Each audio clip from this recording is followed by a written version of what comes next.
Okay, welcome back guys. So यहाँ पे मेरे पास पीसी आया है जिसके अंदर डिस्प्ले नहीं आ रहा है। कस्टमर ने रैम वगैरह सारी चीज़ें चेक कर ली है और इरेज़र से घस वगैरह के यानी चेक करके यानी उसको साफ़ कर लिया है, फिर भी डिस्प्ले नहीं आया है।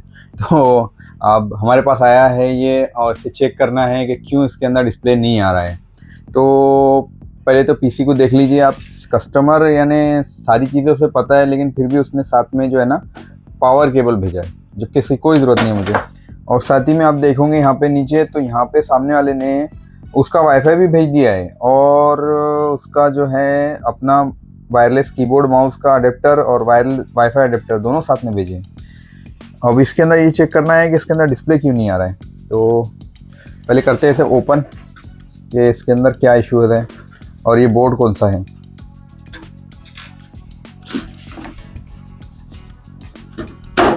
ओके, तो ये खुल गया। यहाँ पे आप देख लो, मेरे हिसाब से ये जो बोर्ड है ना, ये बोर्ड है जेब्रॉनिक का। यहाँ पे दिख रहा है जेब्रॉनिक लिखा हुआ, जेब्रॉनिक का बोर्ड है और ये कोटोडियो है शायद, क्योंकि इसके अंदर कुछ NVMe स्लॉट भी नहीं दिख रहा है मुझे। तो हो सकता है ये कोटोडियो हो। तो पहले इसे चेक कर लेता हूँ रैम वगैरह लगा के कि क्या इश्यूज़ है। तो करते इसे चेक। ओके, तो यहाँ पे रैम वगैरह लगा के चेक कर लेते हैं कि क्या होता है। तो और ट्रबल शूट भी हमें करना पड़ेगा। अगर रैम का इशू नहीं, मदरबोर्ड का इशू निकला तो सारे ट्रबल शूट करके देखना पड़ेगा। ओके, तो यहाँ पे मैं जब HDMI केबल लगाने गया ना, तो यहाँ पे आप देख सकते हो कि HDMI केबल ही टूटी हुई है। तो अब HDMI केबल तो लग नहीं सकती है, VJ केबल है। लेकिन मेरा जो मॉनिटर है वो फुल HD है, तो इसके लिए कन्वर्टर लगाना पड़ेगा। लेकिन मैं सोच रहा हूँ कि पहले डिस्प्ले चेक कर लेता हूँ कि इसे कीबोर्ड के थ्रू डिस्प्ले आता है क्या, क्योंकि हमें कीबोर्ड की मेन ज़रूरत पड़ती है। अगर कीबोर्ड पे लाइट आ गया इसका मतलब डिस्प्ले आ गया। उसके बाद देखते हैं कि क्या प्रॉब्लम है। ओके, तो यहाँ पे मैंने पावर केबल लगा लिया हूँ और कीबोर्ड का वायर लगा लिया हूँ और अब बटन चालू करके देखते हैं। बटन चालू करने के बाद भी यहाँ पे जो है ना कोई हरकत नहीं हो रही, पीसी चालू ही नहीं हो रहा है। तो फिर से डायरेक्ट शॉर्ट करके देखना है हमें कि डायरेक्ट शॉर्ट करने के बाद शायद चालू हो जाए ये। यहाँ पे जो इसके कनेक्टर है ये सब निकाल लेते हैं। और ओके, ये स्क्रू ड्राइवर है, इससे हम शॉर्ट करके देखते हैं इसे कि चालू होता है कि नहीं। ओके, ये हो गया चालू। शायद इसने रिस्टार्ट पे पावर का रिस्टार्ट दबा दिया हो। और पीसी चालू होने के बाद भी देखिए यहाँ पे जो है डिस्प्ले आया नहीं है, यानी लाइट वगैरह कुछ आया नहीं है। RGB कीबोर्ड है, अगर ये चालू होता था या डिस्प्ले होता था तो RGB लाइट चालू हो जाती थी। तो अब रैम चेंज करके देख लेते हैं हम कि क्या होता है। ओके, तो ये है 4GB की रैम और इसे लगा के देख लेते हैं कि डिस्प्ले आता है कि नहीं इसमें। तो यहाँ पे इस रैम को हम निकाल लेते हैं और यहाँ पे ये रैम देख सकते हो आपके 2GB की रैम है एपेक की। तो देखिए रैम आराम से लगा सकते हो आप, लेकिन पहले जो है ना पावर का केबल डिस्कनेक्ट कर देना और इसे खांचे मैच कर लेना। ये कभी कभी उल्टी भी हो जाती है, तो खांचे मैच करके प्रॉपर इसे लगा लेना। ओके, तो यहाँ पे मैं देख पा रहा हूँ कि ये जो है ये है DDR3 रैम और यहाँ पे लग रही है DDR2 रैम। तो अब DDR3 रैम लगा के ये DDR2 हमें देखना पड़ेगा हमारे पास अवेलेबल है कि नहीं। ओके, ये रहे इतने सारे सेकंड्स रैम, लेकिन इसके अंदर से बेस्ट रैम निकालनी पड़ेगी जो कि DDR2 हो और चालू भी हो। तो यहाँ पे मैं EVM चेक कर देता हूँ कि EVM की एक रैम है मेरे पास, DDR2 है कि DDR3 है। ओके, ये एक सेकंड रैम मेरे पास थी रखी हुई, तो इसे लगा कर देख लेता हूँ कि ये इसके ऊपर सपोर्ट करती है कि नहीं, ये चालू होता है कि नहीं। तो ये रैम लगाने से पहले जो है ना पावर कनेक्शन निकाल लो और यहाँ पे ये लोग DDR2 रैम यूज़ कर रहे हैं। ओके, तो यहाँ पे कर लेंगे हम पावर कनेक्टर वापस से अटैच और फिर से करेंगे हम इसे शॉर्ट इस स्क्रू ड्राइवर से। यहाँ पे है शॉर्ट के लिए। ओके, पीसी चालू हो गया है।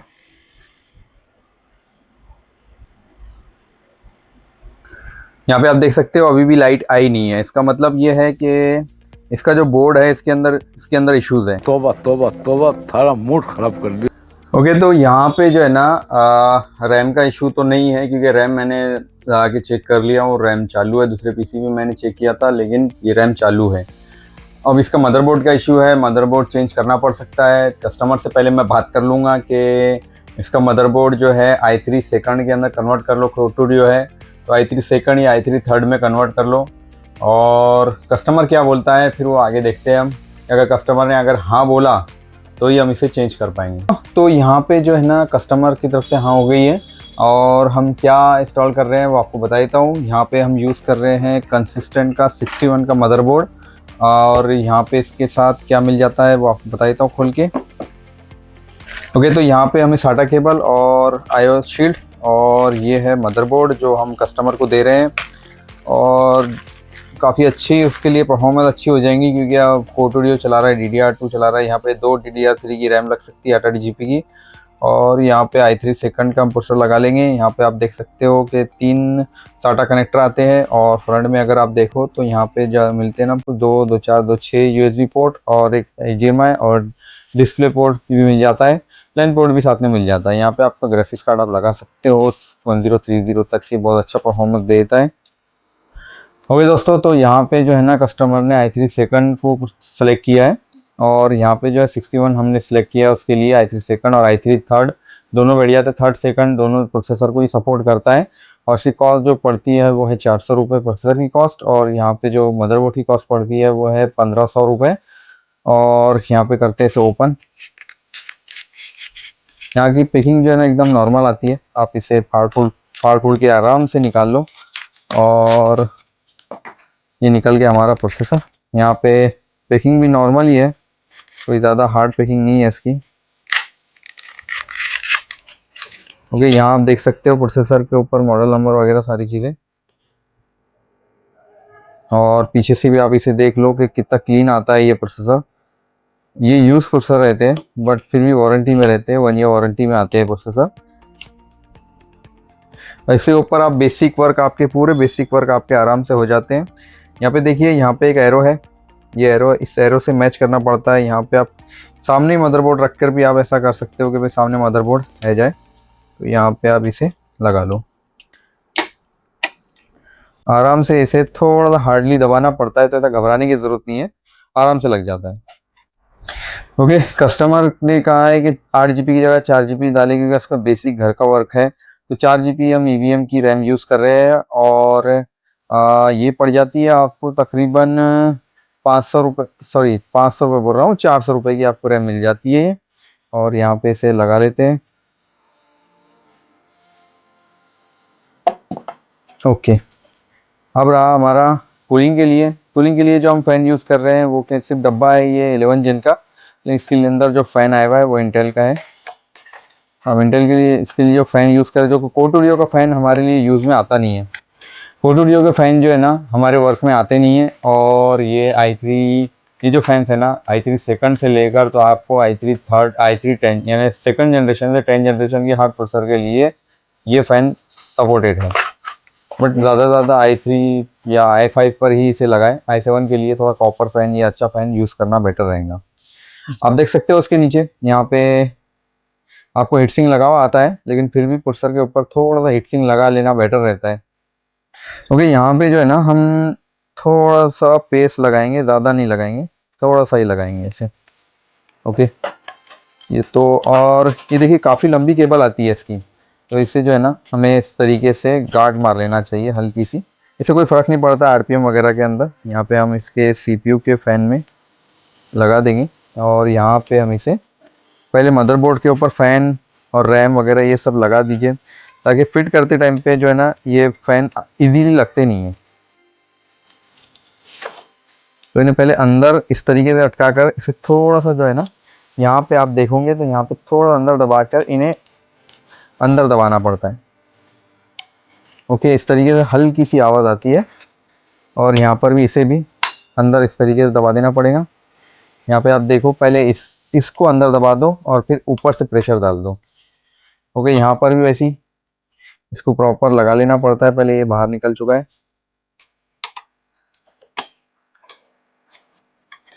और यहाँ पे से अंदर दबा के इसको प्रेस कर दीजिए। तो ये लग चुका है हमारा फ़ैन, और इसे असेंबल कर लेंगे अब हमारे पीसी के अंदर। पीसी के अंदर आप एक अच्छी बात देखोगे तो यहाँ पे आप देखोगे तो इस कस्टमर ने जो है ना एसएसडी का यूज़ किया है। हार्ड डिस्क कहीं पर भी आपको शो नहीं होती है, यहाँ पे डीवीडी और एसएसडी बेटर चूज़ किया है उसने। तो और जो हम प्रोसेसर वगैरह सब लगा रहे हैं वो भी काफ़ी बेटर है, और काफ़ी स्पीड अब बढ़ जाएंगी उसके वर्किंग के अंदर का कस्टमर्स के। तो अराउंड ये पड़ा है, समझ के चलिए 2700 से 2800 के बीच में उसको खर्चा आ रहा है, फॉर्मेटिंग, असेंबलिंग, डिसेंबलिंग मिला के, प्रोडक्ट की क्वांटिटी मिलाकर और जो प्रोडक्ट की प्राइस है वो सब चीज़ें मिलाकर 2700 रुपये तक खर्चा जाता है कस्टमर को।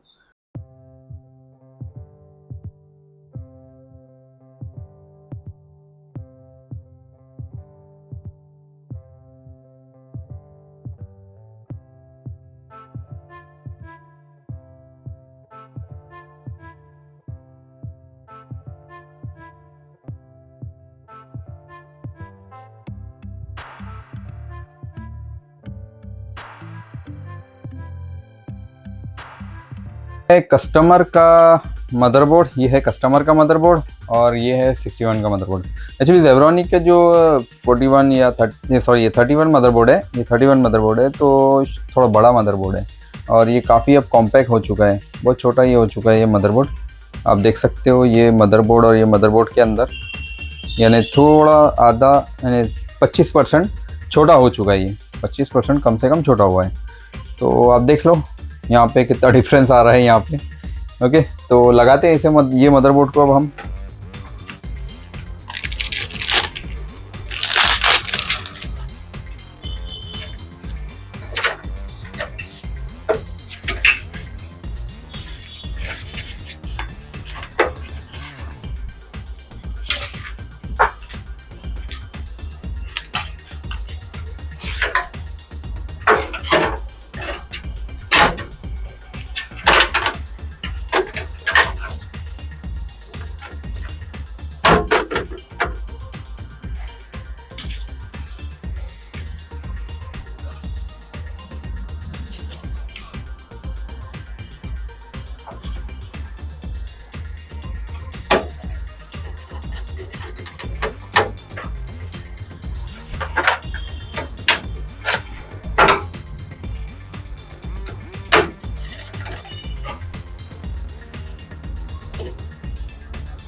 लग चुका है हमारा मदरबोर्ड। अब इसे चेक कर लेंगे कि डिस्प्ले कैसा आ रहा है और ऑपरेटिंग सिस्टम लोड हो रहा है कि नहीं। अगर लोड नहीं हुआ या एरर दिया तो हमें इसे फॉर्मेट करना पड़ सकता है। तो जहाँ तक हो सके इसे फॉर्मेट ना करना पड़े तो बेटर है, क्योंकि यूज़र का डाटा भी है इसके अंदर। करते हैं प्रेस बटन। अब ये ओके, तो इसका बटन ही वर्क नहीं कर रहा है यहाँ पे, और यहाँ पे जो है ना रिस्टार्ट में शायद ये बंदे ने डाला होगा।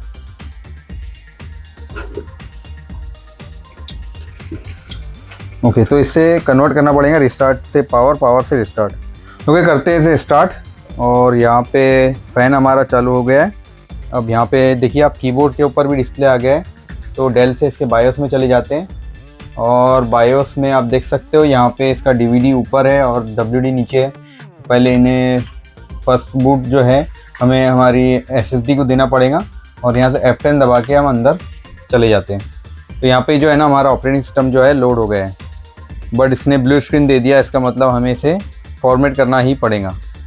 तो पहले लेकिन इसका डाटा जो है वो पहले डाटा निकालना पड़ेगा। एक बार और रिस्टार्ट करके देख लेते हैं। तो देखिए आपने ब्लू स्क्रीन दे दिया है, लेकिन अब पहले डाटा ऐसा कस्टमर का निकालना पड़ेगा, उसके बाद इसे फॉर्मेट करना पड़ेगा। तो डाटा निकालने के लिए एक्चुअली क्या है, मेरे पास 128 की जो कंसिस्टेंट की एसएसडी है, इसमें ऑलरेडी ऑपरेटिंग सिस्टम है जो कि 6181 के मदरबोर्ड को सपोर्ट करता है।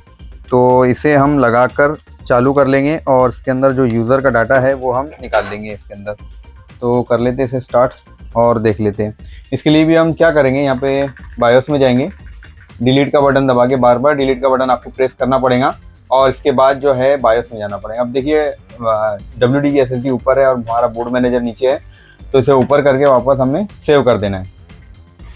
तो यहाँ पे हमारा जो है बूटिंग चालू हो गई है, और इसका जो है डाटा हम अब निकाल लेंगे। तो यहाँ पे हमारा जो कंसिस्टेंट की SSD में OS लोड था वही हम इसे वापस के अंदर भी हम लोड कर लेंगे, लेकिन पहले जो है हम इसका डाटा पूरा निकाल लेते हैं। तो यहाँ पे आप देख सकते हो कि इसका सिस्टम रिकवरी बाकी डाटा आ गया है। पहले ही चेक कर लेते हैं कि इसकी SSD कितनी GB की है। ओके, कस्टमर की ये पूरा डाटा आ चुका है। ये हमारी C है जो कि कंसिस्टेंट है और ये आराम से लोड हो चुका है, क्योंकि हमने 61 बोर्ड पर इसे पहले फॉर्मेट करके बैकअप के लिए रखा है कि अगर कोई भी PC आता है जल्द से जल्द हमें अगर बनाना है तो हम डायरेक्ट ही ऑपरेटिंग सिस्टम कॉपी कर दें। तो यहाँ पे आप देख सकते हो इसकी 256 की SSD है और कितनी बची है, यानी हमारा काफ़ी सारा डाटा है कस्टमर का। आप देख सकते हो यहाँ पे ड्राइव काफ़ी सारे भरे हुए हैं, तो हमें इसे एक एक करके निकालना पड़ेगा और हमारा जो 84 GB है खाली उसके अंदर, नहीं तो फिर और कोई ड्राइव के अंदर डालकर हमें इसे फॉर्मेट करके एक नई ड्राइव बनानी है। ओके, तो इसका जितना भी डाटा था कस्टमर का मैंने कॉपी कर लिया हूँ और इसे डाउनलोड फोल्डर में रखा हूँ।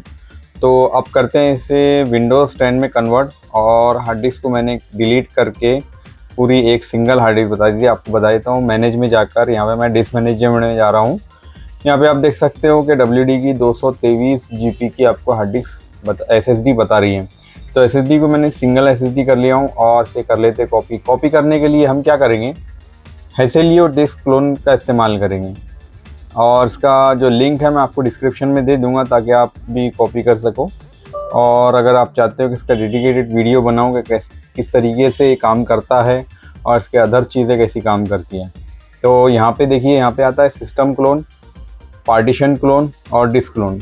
तो हमें डिस्क क्लोन करना है, पार्टीशन भी क्लोन नहीं करना है, सिस्टम भी क्लोन नहीं करना है, डिस्क क्लोन करना है।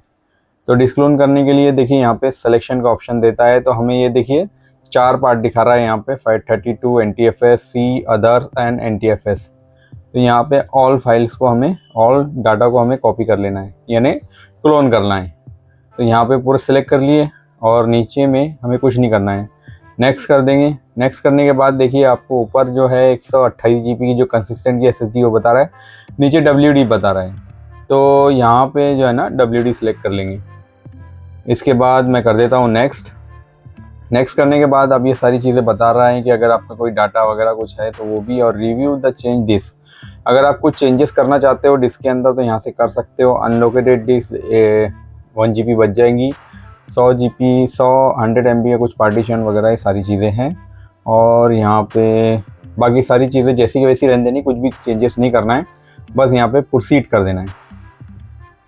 प्रोसीड करने के बाद ये देखिए यहाँ पे इसका टाइमिंग चालू हो जाता है, क्योंकि इसके अंदर डाटा काफ़ी है, पूरी 128 भरी हुई है, इसलिए थोड़ा टाइम ले लेंगे। अगर ये सिंपल सा OS हो रहता था और 2-3 बेसिक सॉफ्टवेयर रहते हैं ना, तो ये ज़्यादा 3 से 2 मिनट लेता है और कॉपी कर देता है। अब देखिए यहाँ पे तकरीबन भी ये बता रहा है कि 26 मिनट लेगा, तो क्या होने देते हैं इसे। अब 17 मिनट पे आ गया है, थोड़ा जल्दी हो जाता है ये भी, तो इसे होने देते हैं कॉपी और देखते हैं आगे। तो यहाँ पे आप देख सकते हो कि यहाँ पे मुझे लगा है तकरीबन भी 12 मिनट। तो ये बहुत अच्छा टाइमिंग है, क्योंकि मैंने जब इसका बैकअप दूसरे ड्राइव में लिया है जिसके अंदर से मैंने इसका क्लोन बनाया, तकरीबन भी मुझे आधा से 1 घंटे करीब लग चुका है। 1 घंटे करीब मुझे इसका डाटा निकालने के लिए लगा है। अब यहाँ पे आप देख सकते हो कि इसमें जो है ना डाटा जो ट्रांसफ़र हुआ है वो तकरीबन भी 12 मिनट में ट्रांसफ़र हो गया है। आप चाहो तो ऐसा 2 ड्राइव सेलेक्ट कर भी आपका डाटा जो बैकअप लेने का ऐसा ले सकते हो।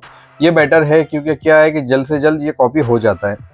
और इसे करते हैं अब रिस्टार्ट करके देख लेते हैं कि हमारा OS प्रॉपर वर्क कर रहा है क्या नहीं। ओके, तो यहाँ करते हैं इसे स्टार्ट, और ये हो चुका हमारा PC स्टार्ट, और हम चेक कर लेंगे कि हमारा OS प्रॉपर वर्क कर रहा है। इसके लिए पहले आपको डिलीट से ही आपको पहले OS में जाना पड़ेगा।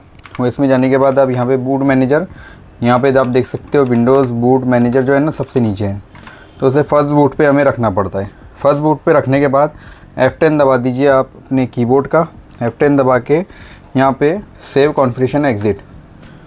ओके, तो यहाँ ये लोड हो रहा है और बहुत जल्दी लोड हो गया है, यानी आप देख सकते हो कुछ ही सेकंड के अंदर ये OS लोड कर लिया इसने, और काफ़ी फास्ट जो है ना PC ऑन हुआ है।